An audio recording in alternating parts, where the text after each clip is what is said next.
अगर हम अमेरिका को इंडिया में दूध बेचना अलाउ कर दें तो एसबीआई की एक रिपोर्ट के हिसाब से अमेरिकन कंपनी सिर्फ 32 रुपए पर लीटर में ही दूध बेचने की कैपेबिलिटीज रखती हैं। सारा पॉइंट ये है कि ये कभी समाधान था ही नहीं कि अमेरिका नाराज हुआ तो चाइना में घुस जाओ, चाइना नाराज हुआ तो अमेरिका में घुस जाओ। ट्रंप ने बोला कि इंडिया रशिया से ऑयल खरीद के रशिया को पैसे देकर और ज्यादा मजबूत बना रहा है और इनडायरेक्टली रशिया यूक्रेन वॉर में रशिया को जिताने के लिए फंड कर रहा है।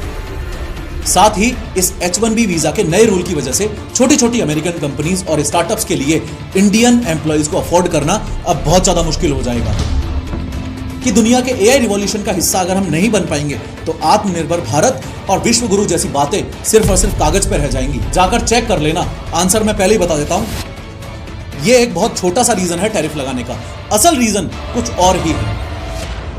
खैर, बात करें कि इंडिया ने अपना एग्रीकल्चरल मार्केट अमेरिका के लिए नहीं खोल रखा है तो इंडिया एक ऐसा देश जिसकी 50% से ज्यादा पॉपुलेशन डायरेक्टली और इनडायरेक्टली एग्रीकल्चर पर डिपेंड करती हो, वो देश एग्रीकल्चर से जुड़े हुए सभी डिसीजंस बहुत सोच समझ के ले, यही सही है। इंडिया अपना एग्रीकल्चर मार्केट पूरा का पूरा अमेरिका के लिए ओपन नहीं करता क्योंकि हमारा फार्मिंग सेक्टर देश की इकोनॉमी और रोजी रोटी का बैकबोन है। अमेरिका में सरकार बहुत ज्यादा सब्सिडीज देती है अपने फार्मर्स को, चाहे फीड की बात हो, टेक्नोलॉजी की बात हो, इंश्योरेंस की बात हो या प्राइस सपोर्ट की बात हो। उस लेवल की सब्सिडीज इंडिया अपने फार्मर्स को दे, ये अभी इंडिया के लिए पॉसिबल नहीं है। कभी जब नेताओं और कॉन्ट्रैक्टर्स की जेबें भर जाएंगी तब भले ही सरकार किसानों के बारे में सोचे, लेकिन फिलहाल तो पॉसिबल नहीं है। इसका मतलब ये हुआ कि अमेरिका के खेतों में वही सेम आउटपुट तैयार किया जा सकता है काफी कम प्राइस पर इंडिया के छोटे फार्मर्स का मार्जिन बहुत कम होता है। ये अभी उस लेवल पर नहीं है जिस लेवल पर अमेरिका के किसान हैं। तो अगर US farm products freely India में आ गए तो अपने देश में वो बहुत ज्यादा सस्ते में बिक पाएंगे और लोकल किसानों से आम जनता एग्रीकल्चरल और डेयरी प्रोडक्ट्स खरीदना बंद कर देगी। फॉर एग्जांपल, अगर हम अमेरिका को इंडिया में दूध बेचना अलाउ कर दें तो एसबीआई की एक रिपोर्ट के हिसाब से अमेरिकन कंपनी सिर्फ 32 रुपए पर लीटर में ही दूध बेचने की कैपेबिलिटीज रखती हैं। और अगर ऐसा होता है तो इंडिया के पशुपालकों का फ्यूचर खतरे में आ जाएगा क्योंकि वो 52 से 55 रुपए पर लीटर से नीचे नहीं दे पा रहे। ये एक रीजन है जिसकी वजह से इंडिया अपना agricultural market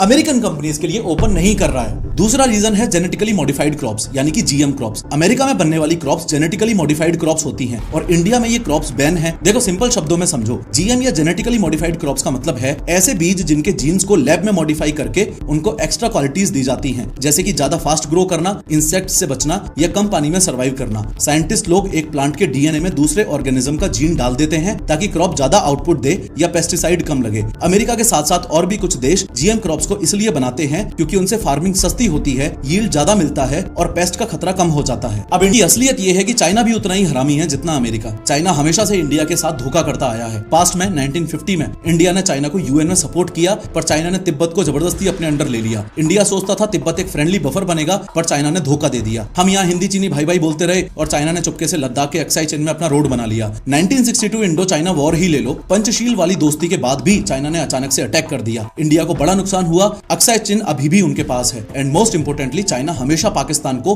nuclear take, missiles और यूएन में कवर देता है। इनडायरेक्टली इंडिया के अगेंस्ट गेम खेलता है।